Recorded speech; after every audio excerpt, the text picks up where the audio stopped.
تفوق طول فلوسك ساكنة جيوبك على راسك تعمل حاجة لنفسك قدامك ما تحتاج. انا اخويا سابني وغاب وبقى ساكن في التراب من بعده شفت عذاب وحشني ونفسي اضمه. عايش في زمن في حديد في ايديك، انا عايش وسط بشر بحت الذنب يا بيه. اجري حل يا بيه لمشكلتي وانا اعمل بيه.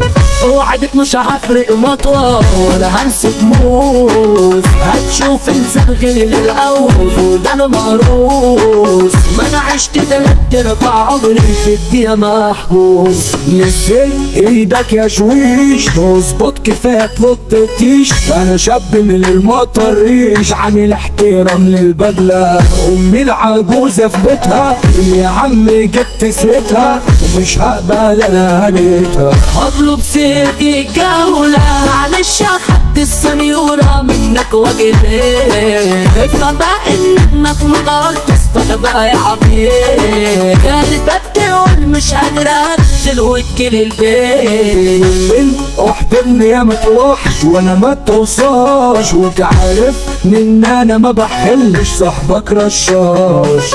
طلعت بيت الكلب رخيصك منه بلاش، مصلحتي فوق الكل يا لبنا ليها الغل. مش هبقى قابل الذل صبح ورجولة محذوف، مستورة جدي مستور عايز تقول مضغوط. مش زيك انت فرفوق طول ما معطيها لك مصروف.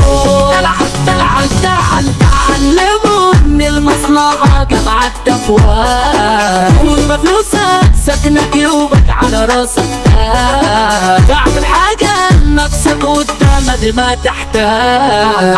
عميتي سلك الفرقة بتلبي تزوم، عندما ينتهي اخر حجر كلها بتروح. جرب تسحب وتقول عارك اشوف من هيدوق. عشان اقول وخيد السيف ما باكلش من التكريت.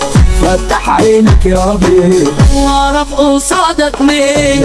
انا عنك اوعى تنسى ما انا جيت يلا الدراسة. عمر الجوكر ده الكارثة عيون البني ادمين. عمر الجوكر ده الكارثة عيون البني ادمين. يخرب بيت البرشام خلى العيال اعلام بقوا نسخة من فندام. لكن قلوبهم خير سمع شوف في افلام تحت شعار الاوهام.